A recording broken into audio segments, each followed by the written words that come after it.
L'incontro tra governo e commissari straordinari a Palazzo Chigi, c'erano anche i sindacati. Noi ne parliamo con Guglielmo Gambardella della segreteria nazionale di UILM. Buongiorno, ben trovato. Buongiorno. Sentiamo lontanissimo. Possibile avvicinarsi? Gambardella ci sente? Voce? Pronto? Buongiorno. Eccoci. Ok, meglio. Buongiorno.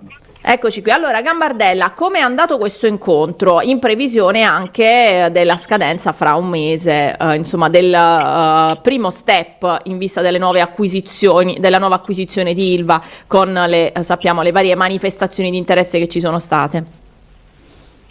Sì, allora noi in genere definiamo un incontro dove non si hanno sufficienti risposte interlocutorie. Questo è quello che mi sento di dire per dare una definizione all'incontro di ieri, perché purtroppo rispetto alle nostre sollecitazioni, quella di avere una previsione di tempistica per la conclusione della procedura per la cessione, non abbiamo avuto certezza, rispetto a questa domanda, così come non abbiamo avuto una risposta rispetto alle priorità. È chiaro che per noi la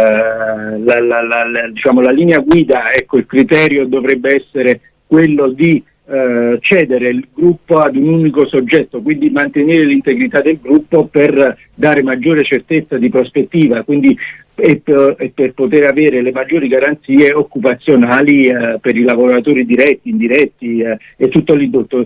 Se tutto il gruppo viene ceduto ad un unico soggetto industriale, che soprattutto bisognerà verificare la credibilità, visto che siamo reduci da una delusione enorme rispetto a chi gestiva prima, cioè con ArcelorMittal, quindi capire come è possibile avere certezze rispetto a una solidità di un gruppo che si assume una responsabilità importante di 20.000 famiglie, e quindi capire loro come faranno ad avere questo. Gambardella, a Taranto nelle ultime settimane ci sono stati 2 ministri per la riaccensione dell'Alto Forno 1, uno proprio per la cerimonia, poi la settimana successiva alla ministra Calderone per rimarcare anche questo momento.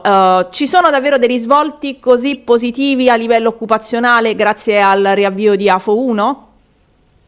No, noi eravamo consapevoli che con il riavvio del secondo altoforno, che ci sarebbe avuto un impatto occupazionale, ma relativamente ridimensionato, non quello che è sembrato e apparso dalle dichiarazioni, perché per noi è chiaro, ma per chi conosce l'impianto sa bene che la forza lavoro importante è impegnata negli impianti di verticalizzazione, i treni lamiere, il laminatoio, il tubificio, zincature, quindi Gambardella, possiamo considerarla una sorta di operazione di marketing per i nuovi acquirenti, cioè della serie: guardate, Taranto tutto a posto, abbiamo anche fatto ripartire AFO 1?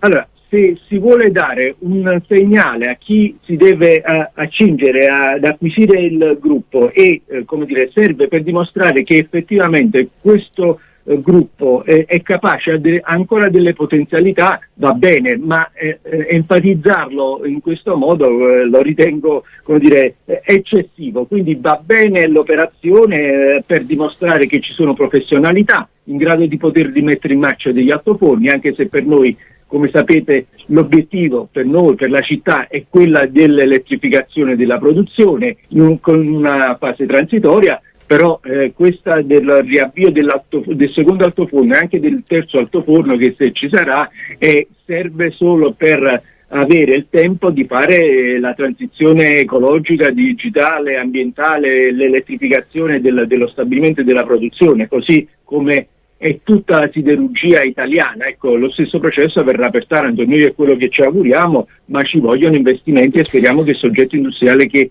arriverà avrà questa intenzione, e questo sarà compito del governo doverla tra virgolette, imporla. Noi dobbiamo chiudere, Gambardella, però insomma siamo tutti in attesa anche della valutazione di impatto ambientale e sanitario che farà nel frattempo, diciamo, il Ministero della Salute. Insomma, per adesso chiudiamo qui la pagina su Ilva. Grazie al segretario nazionale della UILM, Guglielmo Gambardella, per averci raccontato com'è andata ieri. Ci risentiremo molto presto. Grazie e buon a voi e lavoro. a tutti gli ascoltatori. Buona Grazie. giornata.